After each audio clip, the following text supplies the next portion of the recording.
Hello, beautiful people, and welcome to Alexandria Ashcroft's book review. So this is me giving my 2.5 cents on a piece of literature.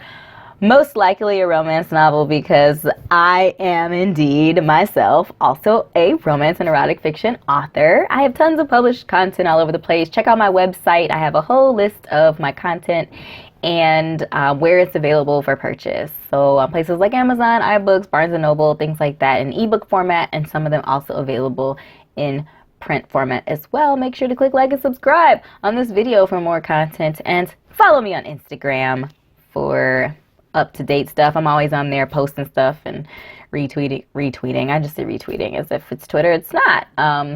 Reposting things and stuff like that, and making comments and commenting on people's comments and stuff like that. So check me out on Instagram, what's active there. Anyway, back to this book review. I've done a couple of book reviews before. It's been a little bit, but usually when I'm reading, it's so relaxing to me. I don't really like to have to pay attention to like analyzing the story. I just like to read it and get in there and like take a moment away from life. But today I'm giving a book review on one of the stories. I had to like backtrack a little bit. But it is Duke of Scandal by GAELYN Foley. It is a historical Regency romance, so it's a Regency historical romance fiction novel, and it is a part of the Moonlight Square collection of stories. I love GAELYN Foley. I've read a tremendous amount of her content already. This is my first book in this collection though, and I will probably be at least getting one more, because they teased at one of the male characters for one of the other books, and I'm like, ooh, I'm about to get his book because he's enigmatic and difficult to read and dark and twisted and has a really interesting past, and like, I want to know. Anyway, so historical romance is actually my introduction into the romance community, and I feel like I mentioned this on one of my other reviews when I did one of my all-time favorite romance novels, which is by Elizabeth Hoyts, called The Raven Prince, I want to say. And yeah, so go check out the review for that one if you're interested. But I really love historical romance because reading in general for me is an escape from everyday life. So obviously historical romance, and specifically Regency romance, obviously I was never there, nothing, it's not even close to my world. It's so far removed from like the everyday life of romance and courtship that it's a breath of fresh air, honestly. It's a really good way to like escape and remove yourself for a chunk of time while you're reading the story. So I really enjoy historical romance, and a lot of my reviews are probably going to be of those too. And I'll try to like mix it up and do like contemporary things, and definitely up for taking your recommendations. Is there a book that you're interested in that you would like me to review? Let me know in the comments below. So we're going to dive into this review. So let's see here. I had a couple of notes. Yes, I'm wearing my glasses so I can see what I'm doing today. Okay. So, basically, the story, and I'll try not to do a spoiler alert, but Jason, who's the main male MC, he's a duke, and he's kind of dark and twisty. He's got some issues, and the female MC is, what her name is? Her name is Felicity. So Jason grew up with them. So, yeah. So Jason was like, he's a duke, so he has money and stuff. And her family, they're not poor, but they're not like socially at his level. but they grew up as like neighbors or something to him. So they spent time together and they were basically raised together. And Felicity has a brother who's like really, really close to Jason. And her brother is away making maps or something like that off somewhere out east. After the war, her brother was all messed up. So he's out east getting his life or whatever. And Jason is basically funding his expedition. So the brother's gone. And Felicity comes into a lot of money. Like, she was either living with or partly raised by like her aunt or great aunt or something like that. And the lady passes away and leaves her a fortune. So back in the day, you know, women didn't really own stuff like that. It was very uncommon for a single woman to like have money and own property and stuff like that. So they married, the goal was to like marry up so that you would have what you needed, and you would basically be taken care of. So coming into this money changed her need to like have to get married because she could take care of herself. You know, she had the funds to take care of herself.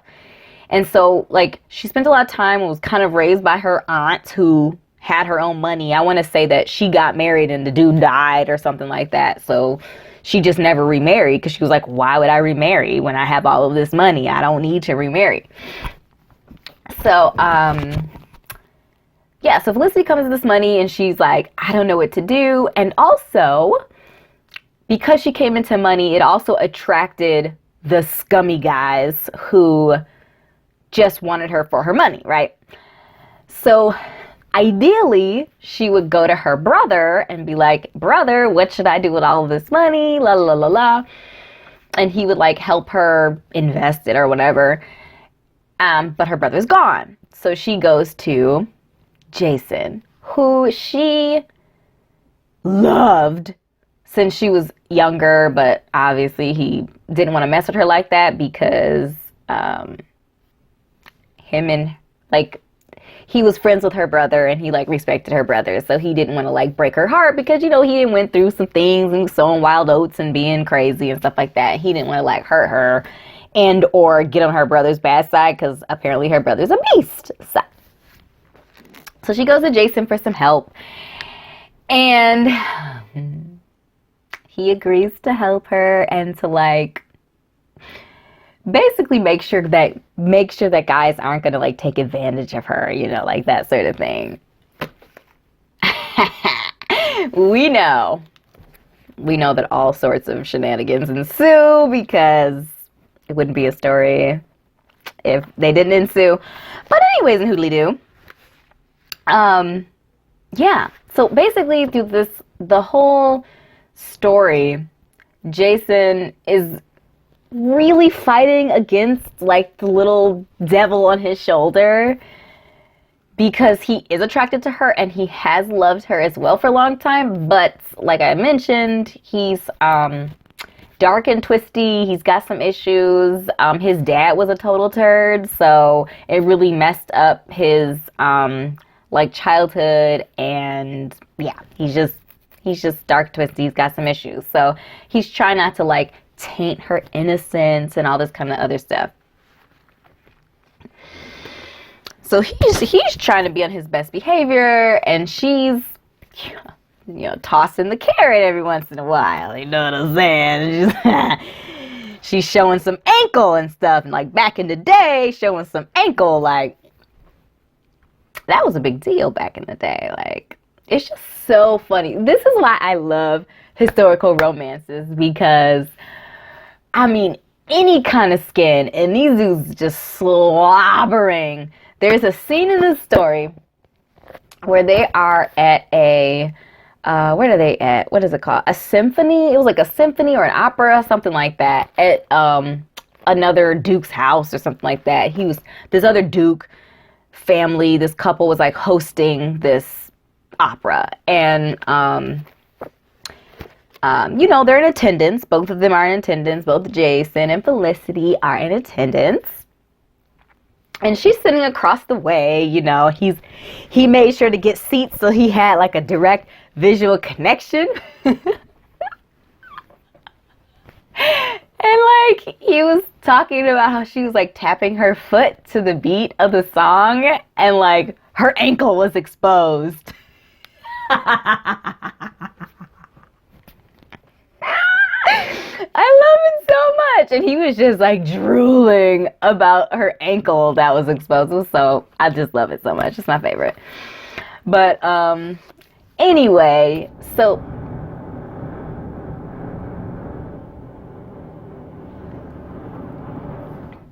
these goddamn fools. Anyway. Really? You're drilling holes right now? Really? Oh, Lord. Oh, God. So we supposed to be in quarantine, and these fools out here drilling holes. Oh, I can't. I'm just not patient enough for this.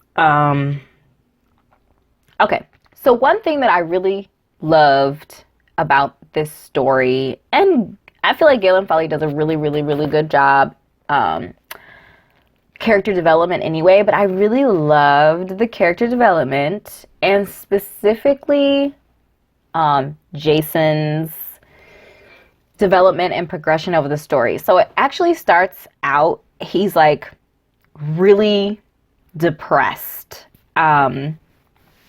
even to the point of like offing himself, suicidal thoughts, and he's kind of like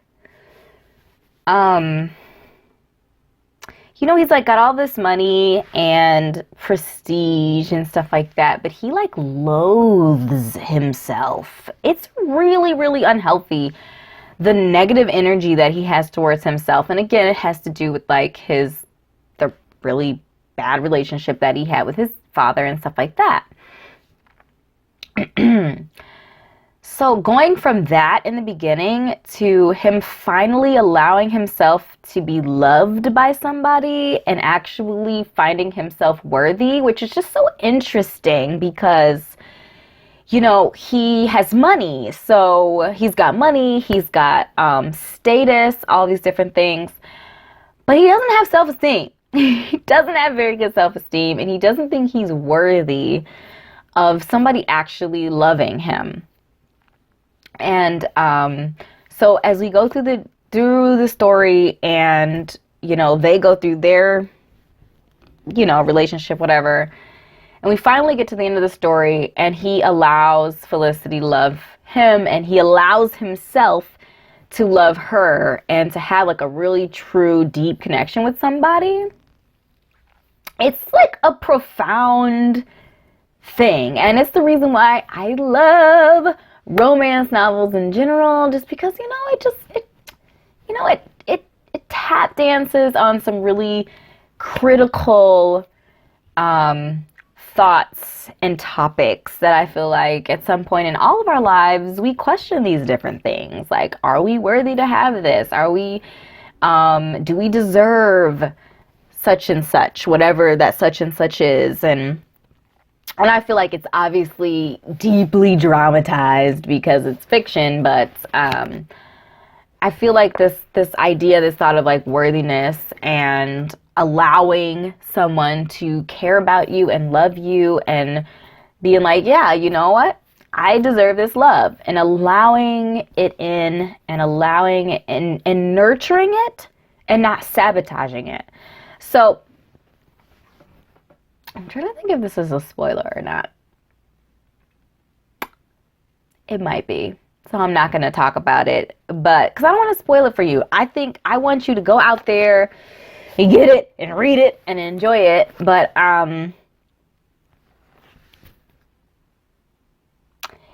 what's really beautiful to me about their connection is that, first of all, they both loved each other since forever, and that's so cute. And that's like their meet cute was like when they were younger. But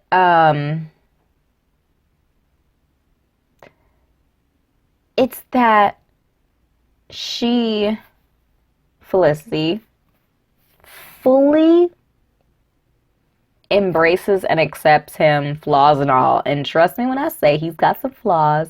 He's got some skeletons, and I'm trying not to rat them all out because I don't want to I don't want to rat out the plot and stuff like that. But she really embraces him completely, and he's like shocked by this. He's shocked because he's like, oh, there's no way she's gonna want me because of this thing over here. And she still does. So she like completely embraces him, flaws and all, and he's like blows his mind that she would still want to be with him. So anyway, yeah, I just really loved the progression of the characters. I really loved showing, it's really kind of cool that they have a lot of history. And I feel like that's something that you can like build off of as an author, like having characters that have known each other before platonically. And then I would say one thing that probably irritated me was how thirsty she was. Literally, while I was reading the story, I was like, girl, the thirst is real. Would you like a water? Because I have some water. You can just take the whole cup. Just take the whole cup because you're just too thirsty for this guy right now. Like, it's driving me nuts. So, yeah, like her thirst was too real for me, and it was kind of irritating. But, it all came full circle and it worked out, so it's fine. She was up there showing them ankles, you know what I'm saying? Trying to get a little extra attention. See you. Yeah, so I don't want to just to keep the review going too crazy. I was going to read a little excerpt of their first kiss. This kiss, unthinkable. Okay, random song moment. I think of songs all the time. This is my life. So random.